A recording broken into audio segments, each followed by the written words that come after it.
Hello everyone. Liquor స్కామ్లో ఇప్పటికే రోజుకు కోణం అయితే చూస్తున్నాం. అలానే ఇప్పుడు డంపులు ఉంటాయి కదా, అవి బయటపడినట్టు తెలుస్తుంది. ఎక్కడ ఏంటి ఒకసారి విశ్లేషణ తీసుకునే ప్రయత్నం చేద్దాం. ప్రస్తుతం మనతో పొలిటికల్ అనలిస్ట్ సిఎస్ రావు గారు ఉన్నారు. వెల్కమ్ చెప్తాం. Hello sir. Hello sir. ఏంటి సార్ మళ్ళీ ఇప్పుడు ఈ డంపులు ఏంటి సార్? ఇప్పుడు లిక్కర్ స్కామ్లో సంపాదించినటువంటి డబ్బులు ఎక్కడెక్కడ ఎవరెవరి దగ్గర ఉన్నాయి, అంతిమ లబ్ధిదారులు ఎవరు అనేది తేల్చేటువంటి పనిలో సిట్ అధికారులు ఉన్నారు. సిట్ ఇప్పుడు ఏం చేసింది, చెవిరెడ్డి భాస్కర్ రెడ్డికి సంబంధించినటువంటి డబ్బులు చెవిరెడ్డి భాస్కర్ రెడ్డి తీసుకొచ్చాడు. ఈ చెవిరెడ్డి భాస్కర్ రెడ్డి ఎన్నికల్లో మొత్తం పంపిణీ చేశాడు.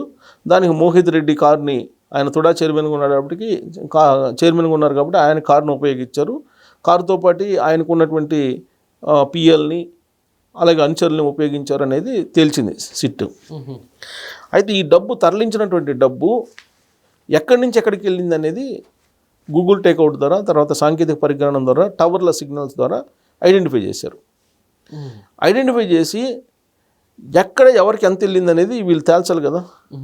ఇప్పుడు ఆల్రెడీ ఒంగోలు దగ్గరికి వెళ్ళింది ఆ విచారణ. ఇప్పుడు ఒంగోలు దగ్గర విచారణ ఉంది. సిట్ అధికారులు ఎక్కడి వరకు తీసుకెళ్ళారంటే హైదరాబాద్ నుంచి విజయవాడ మీదుగా ఒంగోలు వరకు తీసుకెళ్లారు విచారణని. ఇప్పుడు ఒంగోలు దగ్గర విచారణ ఆగి ఉంది. అంటే ఈయన తీసుకెళ్ళినటువంటి 8 కోట్ల రూపాయల్లో ఎక్కడెక్కడ ఎంత ఇచ్చారనే దాని మీద ఇప్పుడు బయటపడాలి. ఇప్పుడు ఒంగోలు దగ్గరికి విచారణ వెళ్ళారు. డబ్బులు తీసుకుంది కన్ఫర్మ్ అయింది. లారీల్లో అక్కడ ఆ టోల్ ప్లాజా దగ్గర ఐడెంటిఫై చేశారు.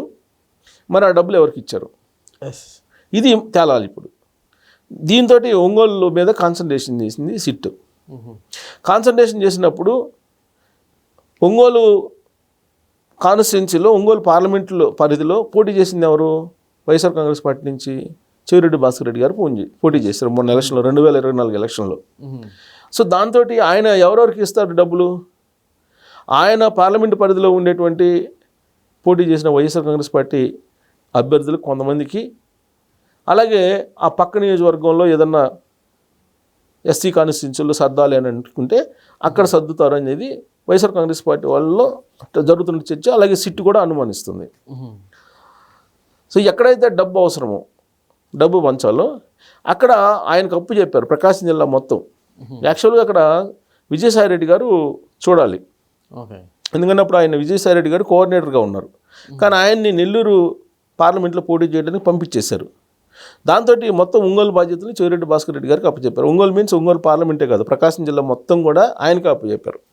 అక్కడ బాలినేని శ్రీనివాసరెడ్డి ఉన్నప్పటికి కూడా బాలినేని శ్రీనివాసరెడ్డి గారిని పక్కన పెట్టేశారు. అప్పటికే యాక్చువల్గా బాలినేని శ్రీనివాసరెడ్డి వైఎస్ఆర్ కాంగ్రెస్ పార్టీ ప్రకాశం జిల్లా అధ్యక్షుడు. ఆయన ప్రకాశం జిల్లా రాజకీయాలన్నింటినీ చూసేవాళ్ళు. ఆయన ఆధ్వర్యంలో ఉన్నంతకాలం పార్టీ కొంత బెనిఫిట్ పొందుతూ వచ్చింది రాజకీయంగా. కానీ ఎప్పుడైతే ఆయన పక్కన పెట్టేసి ఆ ప్లేస్లో చెవిరెడ్డి భాస్కర్ రెడ్డికి అప్పచెప్పేశారో ఆ రోజు నుంచి ఆ పార్టీకి ప్రకాశం జిల్లాలో కౌంట్ డౌన్ స్టార్ట్ అయింది. చెవిరెడ్డి భాస్కర్ రెడ్డి ఎంటర్ అయ్యాడు. చెవిరెడ్డి భాస్కర్ రెడ్డి ఎంటర్ అయ్యి ఏం చేశారు, ఆయన డబ్బులు పంచడం మొదలుపెట్టారు. తర్వాత హోమ్ అప్లయన్సెస్ అంటే ఫ్రిడ్జ్లు, కుక్కర్లు, వీటన్నిటిని కొన్ని లారీలు తోలి పంచారు. అలాగే క్రికెట్ కిట్లు ఇవన్నీ పంచారని చెప్పి అప్పుడు ఎలక్షన్ సందర్భంగా వచ్చినటువంటి న్యూస్. ఇదంతా ఒక ఎత్తు అయితే, ఎలక్షన్కి డబ్బులు పంచడానికి కొంతమందికి డబ్బులు ముందే ఇచ్చారు, వీళ్ళు చేరవేశారు అక్కడికి. మరి ఎవరికి చేరవేశారు? ఒంగోలు దాకా లారీల్లో తీసుకెళ్ళినటువంటి డబ్బుని ఎవరెవరికి చేరవేశారు ఈ డబ్బులు అనేది ఇప్పుడు సిట్టు ఆ పాయింట్ దగ్గర ఒంగోలు దగ్గర ఆగి ఉంది. ఒంగోలు దగ్గర ఆ పాయింట్ని ఆ పాయింట్ని బ్లోఅప్ చేయడానికి, ఫైండ్ అవుట్ చేయడానికి ఇప్పుడు విచారణ చేస్తుంది. ప్రాథమికంగా వాళ్ళ అనుమానం ఏంది, ఒంగోలు నుంచి కావలి నుంచి తిరుపతి తీసుకెళ్లారని. అది అంతవరకు వాళ్ళకి ఒక క్లారిటీ ఉంది సిట్టు వాళ్ళకి. అయితే ఆ ప్రాంతంలో ఎవరికి ఇచ్చారు, ఇప్పుడు ఒంగోలు తీసుకెళ్ళిన డబ్బుని ఎవరెవరికి ఇచ్చారు? అయితే అక్కడ ఒక 4 దాచిపెట్టమని చెప్పి ఇచ్చారట. డంపు బాక్సులు, డబ్బు బాక్సులు, లారీల్లో తీసుకొచ్చిన డబ్బు బాక్సులు ఒక 4 అక్కడ ఇచ్చారు. వాళ్ళలో ఒక ఎమ్మెల్యే, ఒక మాజీ ఎమ్మెల్యే ఉన్నారు. వాళ్ళిద్దరితో పాటు మండల లీడర్లకు కొంతమందికి ఇచ్చారు. ఒక 5 కోట్లు అలా ఇచ్చారు మండల లీడర్లకి. ఈ మండల లీడర్లు ఒక 3 కోట్లు లేపేశారు అని చెప్పి ఇప్పుడు వినిపిస్తుంది. ఆ మండల లీడర్ ఆల్రెడీ ఎలక్షన్ అయిపోయిన తర్వాత ఈ ఓటమి ఫలితాలు వచ్చిన తర్వాత ఆల్రెడీ ఈ టాక్ అక్కడే వచ్చింది, ఆ పేపర్లో కూడా వచ్చింది. అక్కడ 5 కోట్లలో 3 కోట్లు లేపేశారు ఒకళ్ళిద్దరు, ఇంకొకళ్ళేమో ఒక 2 కోట్లు లేపేశారు, జనాలకు కొంత పంచారు. ఇది పేపర్లో వచ్చింది. దీన్ని బేస్ చేసుకొని సిట్ ఏం చేస్తుంది ఇప్పుడు, అసలు ఆ మాజీ ఎమ్మెల్యే ఎవరు, ఈ మండల లీడర్లు ఎవరు, వీళ్ళతో పాటు వాలంటీర్లు ఉన్నారు. కొంతమంది వాలంటీర్ల చేత పంచిచ్చారట వీళ్ళు. ఓకే, అసలు ఈ వాలంటీర్లు ఎవరెవరు ఉన్నారు, వాలంటీర్లు ఈ డబ్బు పంపిణీలో ఎవరెవరు ఇన్వాల్వ్ అయ్యి ఉన్నారు, వాళ్ళని పిలిచి సిట్ విచారించడానికి సిద్ధమవుతుంది. వాళ్ళకి నోటీసులు రేపు మాపు ఇవ్వబోతుంది. ప్రత్యేకించి ఒంగోలు పరిసర ప్రాంతాల్లో ఒక 3-4 డంపులు పెట్టారు. 5 కోట్లు అలా పెట్టారు. 3 కోట్లు ఒకసారి, 5 కోట్లు ఒకసారి అలా డంపులు పెట్టారు. ఈ డంపుల్లో కొంత డబ్బు మాయమైపోయింది. ఆ డబ్బు ఎక్కడికి వెళ్ళింది, అసలు వీళ్ళు ఎంత ఇచ్చారు, ఎవరికి ఎంత ఇచ్చారు ఫస్ట్, అది ఫైనల్ అయిపోతే ఆ తర్వాత వాళ్ళు ఏం చేశారు అనేది. దీంట్లో వాలంటీర్ల ఇన్వాల్వ్మెంట్ కూడా ఉంది అని చెప్పి ఇప్పుడు లేటెస్ట్గా సిట్ అనుమానిస్తుంది. ఓకే, సో వాలంటీర్లకు కానీ లేదంటే మండల లీడర్లు కొంతమందికి కానీ నోటీసులు ఇవ్వడానికి సిట్ సిద్ధమైంది. అది బ్లోఅవుట్ అయిన తర్వాత నెక్స్ట్ కావలికి వెళ్తారు, ఆ తర్వాత తిరుపతి వెళ్తారు. ఇది వరుసగా ఇప్పుడు సిట్ ఎంక్వైరీ చేసుకుంటూ వస్తుంది. ఇంకొక వైపు ఈడీ కూడా ఎంటర్ అయింది. సార్ ఇప్పుడు ఇంత ఇష్యూ అయింది కదా సార్, ఇప్పుడు లిక్కర్ స్కాము, ఈ క్యాష్ దాచిపెట్టడం, అప్పట్లో వీళ్ళు అసలు కొంచెం కూడా ఆలోచించి ఉండరు అంటారా? ఒకవేళ దొరికిపోతే నెక్స్ట్ ఏంటి పరిస్థితి? అంటే ఒక తప్పు చేసేటప్పుడు ఎవరు కూడా ఈ తప్పుని ఎవరు చూడరు అనుకుంటారు, కానీ వాళ్ళకి తెలుసు, వాళ్ళ ఆత్మ తెలుసు తప్పు చేస్తున్నాము అని.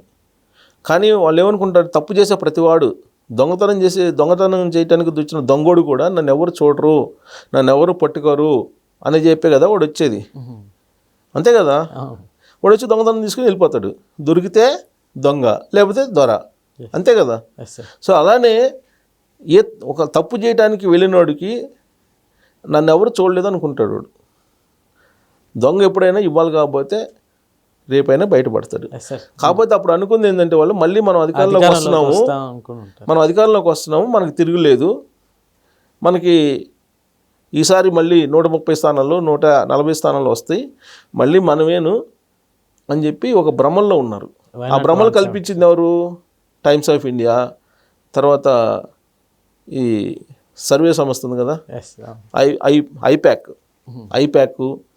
వీళ్ళందరూ ఒక భ్రమ కల్పించారు. అలాగే మండల లీడర్లు కొంతమంది వీళ్ళందరూ ఏంటంటే డబ్బు కోసం ఒక భ్రమ కల్పించారు, మనం గెలుస్తామని చెప్పి. గ్రౌండ్ లెవెల్ సిచ్యువేషన్ చెప్పకుండా, చెప్పినా వినే పరిస్థితి లేదు కాబట్టి వాళ్ళు చెప్పకుండా మనం ఏదో తీసుకునే డబ్బులు తీసుకుందామని చెప్పేసి ఆ మండల లీడర్లు తలా 1 కోటో 2 కోట్లో 3 కోట్లో తీసుకొని కొంతమంది పబ్బం గడిపేశారు.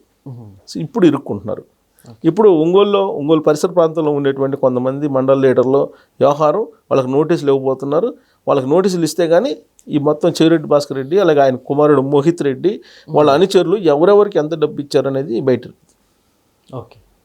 Okay sir, thank you.